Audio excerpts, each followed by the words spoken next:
We're going to take a break this week from Mark, and we're going to talk about a different topic.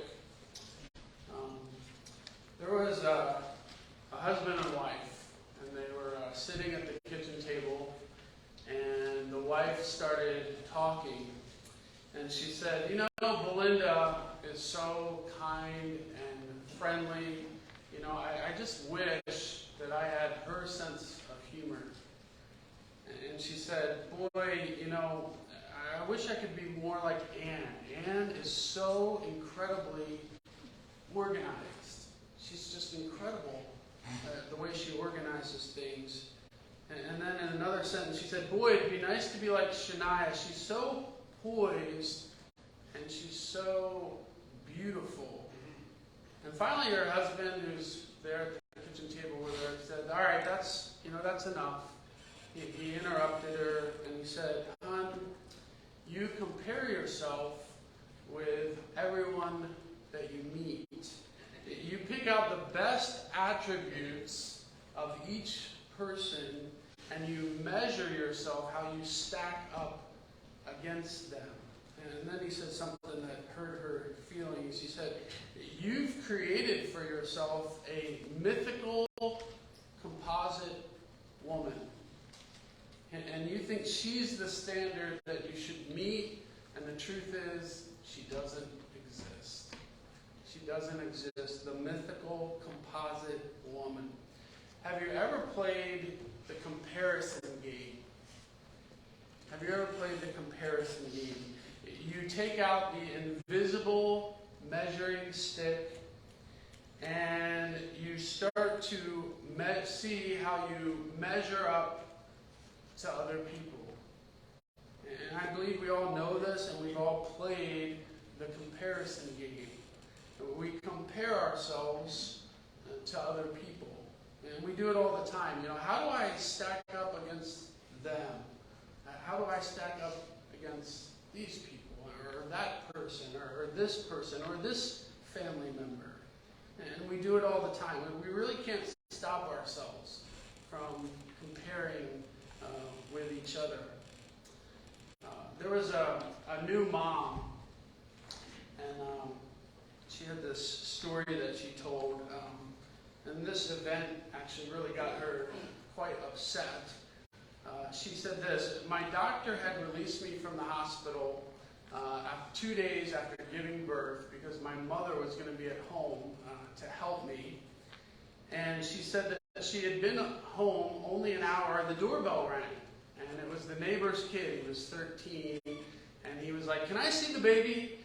And, what is she supposed to say? So she let him in, and this 13-year-old kid goes bubbling up the stairs to the crib and says, 'Wow, sure looks funny, doesn't he? All red and wrinkly, like an old man.'" Sometimes 13-year-old boys don't really have a filter. And his next words were, "He sure isn't very good looking, is he?" She choked back the words that she wanted to say, and she just said, "Give him time, give him time, And after a few awkward moments, the boy left, and as I closed the door behind him, she said, I turned to see my mother looking at me with a bemused expression, and her mother said, 'It's not easy to take, is it? But I'm afraid it's only the beginning.'" And she said, "Well, what do you mean? The beginning of what? What are you talking about?" "Of your baby being evaluated by others. People more often than not say what they think, and he's always going to be compared to someone else. And that's life in a competitive world." But that's what we do. We compare and we compete. We compare our body images, our looks. We compare our parenting styles.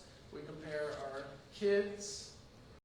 We compare fashion. We compare our wealth. We compare what toys we have, even as adults. We compare our marriages, our relationships. We compare our houses. We compare our football teams. especially today.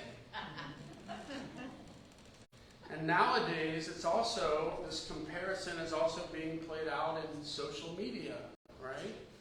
Because, let's say that you have a bad day, in real life, that you have a bad day, maybe at home or at work.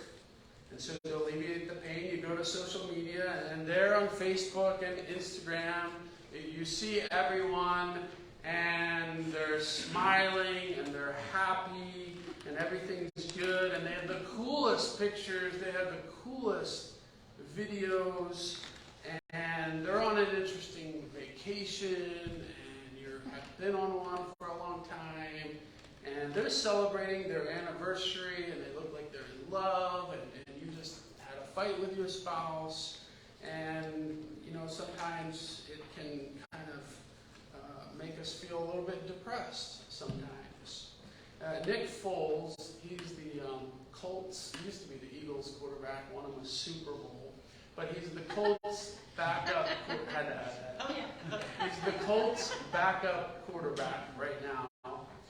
He said this a while back. He said, he was talking about the subject of failure, but he wrote, I think the big thing is don't be afraid to fail. Foles said, I think in our society, today's Instagram and Facebook and Twitter, it's a highlight reel. It's a highlight reel. It's all the good things. And then when you look at it, when you think like, wow, when you have a rough day, my life's not as good as that, and you think that you're failing. And many times after you scroll through social media, the seeds of discouragement, the seeds of jealousy, the seeds of envy can come through, and the seeds of being discontent can take over. And it can happen really easily. I mean, just one picture can kind of, make your mood go south. And this is where comparison can take over our lives. It can steal our joy. Teddy Roosevelt said, comparison is the thief of joy. It's the thief of joy.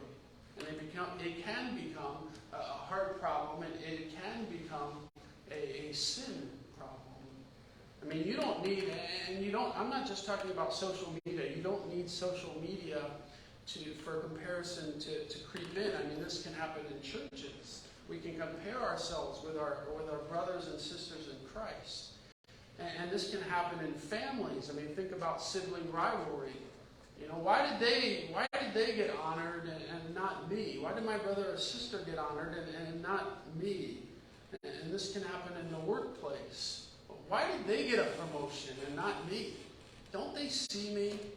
And this can happen in sports. When you see someone who has an incredible ability and you don't have that, you can't do that. And you can kind of get jealous. Now, I want to say that I don't think all comparison is wrong. I mean, if you live in the world, you have to compare. Comparison is a fundamental part of being a human being because it's how we equate ourselves with reality. We always have to compare things. I mean, the very first thing that Adam did when he saw Eve was he kind of wrote a compare and contrast essay. He's like, wow, she's like me, but she's different. Hubba hubba. No, he didn't say hubba hubba. But if you're like me, you don't intentionally play the comparison game. It just happens. We just naturally do it. Before you know it, you've sized yourself up and you've measured someone else by your own standards, and you've concluded or observed with the collection of a few facts that you're either inferior to them or you're superior to them. You kind of get your invisible measuring stick out. I mean, we're always naturally comparing, right? The Eagles are better than the Cowboys. The Eagles are better than the Colts, and the Eagles are better than the Bears. Apple is better than Microsoft. Kubota is better than John Deere. Coke is better than Pepsi. I mean, the problem is we can't turn that off. We can't stop comparing And so we shouldn't abandon all comparing, because comparing is how we discover what holiness is. It's how we discover what is holy and what is not. It's how we see what does set apart mean as a Christian, as distinct from us. It's also how we know that we ought to be like Jesus. Jesus is the standard for us. So we compare ourselves to him. To abandon comparing is to abandon our understanding of God and of ourselves. And this is this thing. By seeing how we measure up to others, we can imitate them.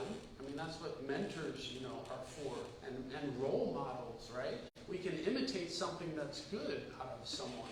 That's a good thing. Or we can do the opposite. We can learn from their mistakes. We can see what they've done wrong and say, hey, I don't want to do that. I don't want to emulate that. And that's not sin. That's essential for our growth and health as Christians. But what we need to do is train ourselves how to compare properly, not cut out ourselves from the necessity of comparison. So we shouldn't ignore the ways that someone else might be doing something really well, so that we can spare ourselves the discomfort of how we might not measure up. When we ignore that, we're kind of insulating ourselves from reality. I mean, if you're a basketball player and you watch LeBron James, you may learn something, right? You don't want to cut that off. I mean, if you observe a family member and they deal with conflict successfully and maturely, you might learn something from them. If you watch Messi and Ronaldo play soccer, you're going to learn something from watching someone good. If there's a master guitar player and you watch them, you're going to learn something. So you are comparing, but you're trying to get better. If you observe how a mom interacts with her kids successfully, you may learn something, from that mom.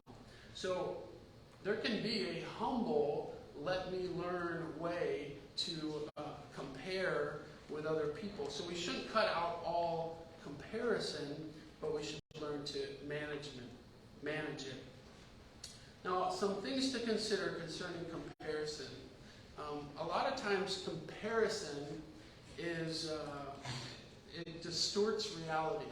Our comparisons distort reality. Comparison grows when we see the world through a distorted view. Many of our so-called comparisons that we make are inaccurate and distorted. And when we compare ourselves to others, we're often comparing their best features against our average features. Comparison is, I called it the thief of joy before, but it's also the stretcher of truth. If you take in all your low moments in life and compare with others at that point, you're always going to lose. And we all have bad moments. We all have good moments, in our lives. I mean, someone once said, don't compare your beginning to someone else's middle or someone else's end. We're all at different stages and doing different things. A lot of our comparisons that we make in our minds are not realistic anyway. We need to be disciplined and have a realistic approach. And if we compare someone's worst moment or best moment with ourselves, it will make us either feel good about ourselves or worse about ourselves. In other words, the end result is we will feel inferior or we will feel superior. And that's the problem with comparisons, is what it produces. It usually produces one of two things. It can either produce inferiority, or we feel worse than that person, or superiority. I'm better than that person. In other words, it causes insecurity or it causes pride. When you compare yourself to others, you either feel better or worse about yourself. And when we're doing this in an unhealthy and sinful way, it poisons our soul. And consider what that kind of comparison, consider what it does to your view of other people. We said love God, love other people, right? Well, when we compare ourselves with those that we perceive to be better than that are better than we are in any given area of life, the comparison produces a sense of inferiority or insecurity. James Dawson said comparison is the root of all inferiority. And whenever we see these people that we feel inferior to, they become reminders to us that we don't have what it takes, that we're falling behind, that we're not good enough, And again, it changes our perception of them. We don't really are able to love them. And it also erodes our sense of worth. And it has a flip side. When we compare ourselves with people that we feel better, that are inferior to us, we are filled with a sense of pride and superiority. And so the people around us become constant reminders to us of how good we are. And then what happens is judgment and pride can creep in, and we start to have this aura of superiority among ourselves. So you either come away from that comparison with a big head, or you come away defeated. And that's not what we need to do. And either way, either of those two things, those two ways, we're not loving others well. We said, love God, love others. We're not loving other people well when we demote them or promote them. Because these comparisons, they change our perceptions of other people. I mean, what about if someone's more talented than us? Why can't we rejoice in it? Why can't we compliment them and say, wow, you worked hard at that, and wow, God's gifted you. So again, it can change our relationships even. And the sense of pride or insecurity, it can creep into our lives, and it can open the door to Satan, and it opens the door to insecurities, and it breeds pride, it breeds envy, it breeds jealousy. All these things can come out when we start comparing people in this way. Comparison rarely leads to humility, which pleases God. And when we compare in this sinful way, what we're doing is we're just taking a measuring stick to everyone. And why do we have to have that? Why do we have to do that in the relationship? So again, if we're comparing in the right way, it saves us the stress of constantly running a measuring stick over others that are in front of us. The third thing is comparison reveals our brokenness. Comparison reveals our brokenness. The reason we compare ourselves is sometimes deep down inside we're kind of dissatisfied with who we are and what we have, and whether we feel good or bad after we compare ourselves. We do it a lot of times because things aren't right inside of us. It's a heart issue because we're telling God, I don't really like myself. I don't like the way you made me. Comparison is a poisonous fruit of discontentment, which admits that we're not satisfied how God made us. We're not happy where He has placed us, and we don't appreciate the life that He has for us. And so comparing ourselves to others is kind of an insult to God, because God created us. Psalm 139:14 says this: I praise you, for I am fearfully and wonderfully made. Wonderful are your works. My soul knows it very well. You're fearfully and wonderfully made. God doesn't make mistakes. We are all fearfully and wonderfully made, and God made you to be you. There's only one of you on the whole earth that's like you. You're unique. You're made in God's image, and you are God's unique creation. There's no one else on earth like you. And God made you to be you. He created us perfectly in His own image to walk in His good works and follow His unique purpose for our lives, not someone else's life. And God didn't create us to compare ourselves to others. We need to run our race, not someone else's. We need to run run our race, not someone else's. We need to stay in our lane, not someone else's. A flower does not think of competing to the flower next to it. It just blooms. It just blooms. There's no comparison between the moon and the sun. They shine when it's their time. We're all created differently, and we all have different strengths and weaknesses. And we must realize that we all have different strengths and weaknesses. My parents once said to me, there will always be someone that's thinner, richer, more successful, and better looking, so you better get used to it. And it's true. I realize it's true. No matter how hard you try, there's always someone that's better.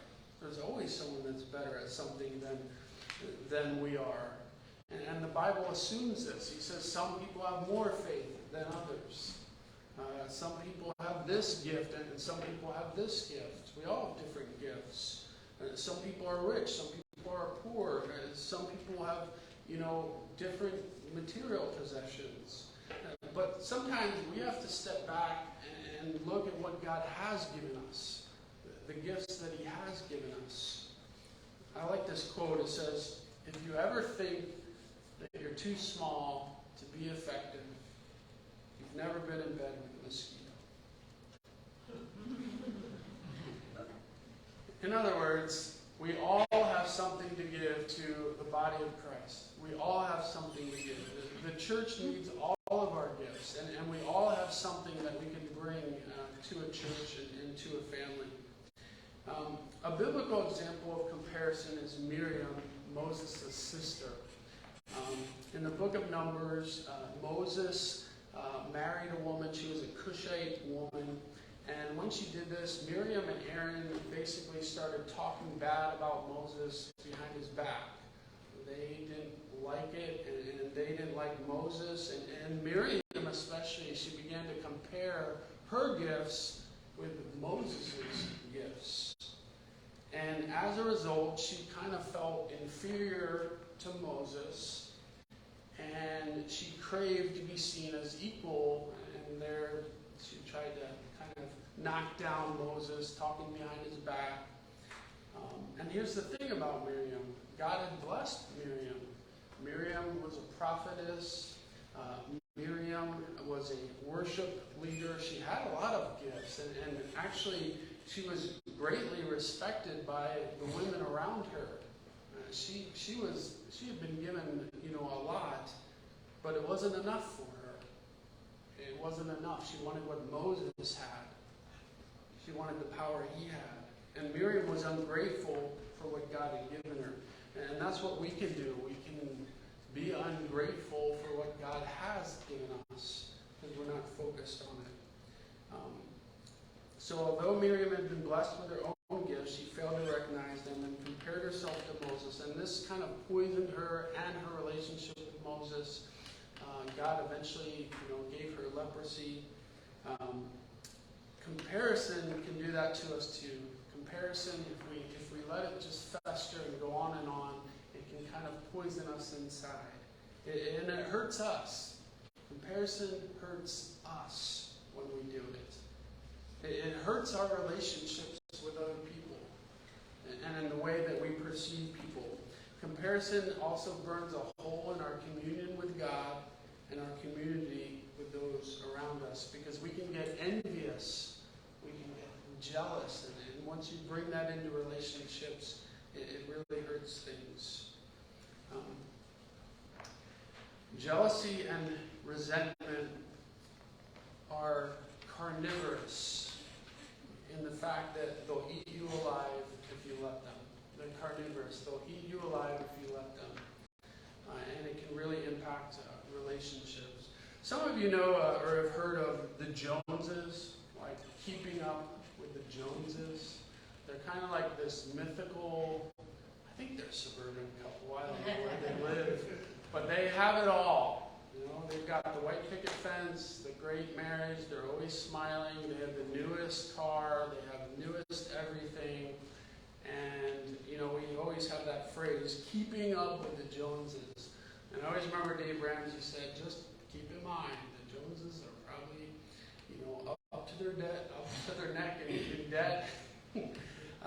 Someone else said, never keep up with the Joneses. Drag them down to your level. It's cheaper.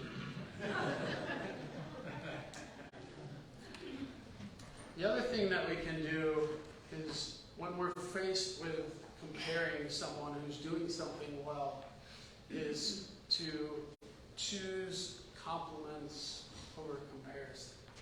To choose compliments over comparison. Let's say that there's a mom and she's in public and she can really manage her kids in public really well, which I don't know if I can do.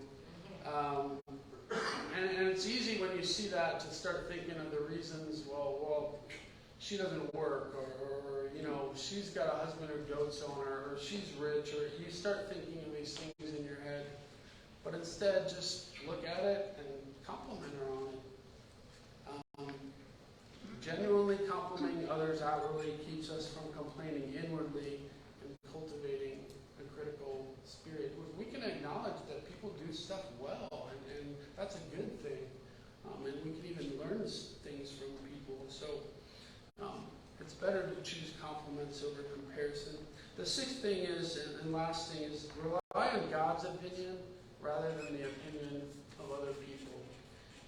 The real question at the end of the day is, what does God think of us? What does God think of us? See, what if we relied on God's opinion on us before we had a chance to listen to others or our own opinions of ourselves? I mean, if someone is out there and they're praising a woman who hasn't done half of what you've done, quietly thank God that He sees your hearts and actions and He knows the real story. God sees everything. He sees what really happens. And if someone out there is bragging about what their abilities and they're saying how great they are, don't start comparing your talents with them. Just say, this doesn't matter, God. Help me to be content with your evaluation of me over anything else. Help me to be content with your evaluation of me over anything else. Not only are we fearfully and wonderfully made, each one of us, but when we're in Christ, when we're a Christian, God looks down upon us and He sees us as white as snow. He sees us as holy, as perfect in Christ. So that means that we have God's measuring stick, not our own or that of others, to live by. That's the measuring stick. And again, if we're saved and we know Jesus is our Savior, He sees us as perfect. So we live for an audience of one, and that's God, and it really matters what He thinks of us. So again, comparison, it robs us of joy. It really depletes us when we start playing this comparison game, and it can lead us away from Jesus. What would happen if everyone took their eyes off of themselves and other people and turned them to Jesus, kind of like the old hymn says, right? Turn your eyes upon Jesus, look full in His wonderful face, and the things of earth will grow strangely dim in the light of His glory and grace.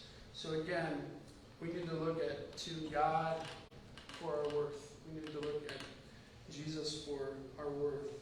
And so, just in closing, we need to lead our comparisons in the right direction.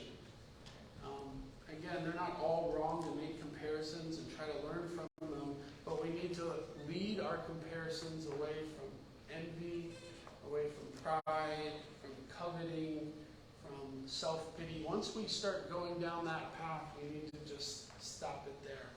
We need to just say, no, that's enough. I know who I am in Christ. And we need to move it toward Christ-like imitation. We want to become more and more like Jesus. That's who we're comparing ourselves with. We want to be like Him. And that's going to turn us into better friends. It's going to turn us into better mentors. And it's going to turn us into better parents. So in finality, I would just say, let's manage the comparison game. Let me pray for us. This is a hard issue, and all of us struggle with comparing ourselves to others, especially during our low times. So, Father, I pray that you would help us to remember that we're fearfully and wonderfully made, that you love us the way that we are, that we don't need to compare ourselves to others, but we need to keep our focus on you. We need to keep our focus on who we are in Christ. And so, Father, I pray that we would be able to manage the comparison game. We would be able to stop it when it becomes envy and jealousy and pride and insecurity. And Father, that we would love others well with this issue. So, Father, I pray this week and in our lives that you would help us not to compare ourselves with others, to feel inferior or superior, but Father, we would love all people and that we would really get this under control. In Jesus' name, amen. All right, thanks, and have a wonderful week, and go Eagles. How do you stop this thing? Hey, Jeff, how do you stop this thing from recording? I don't know how you stop this thing from recording. I can do it. Okay. I think you just hit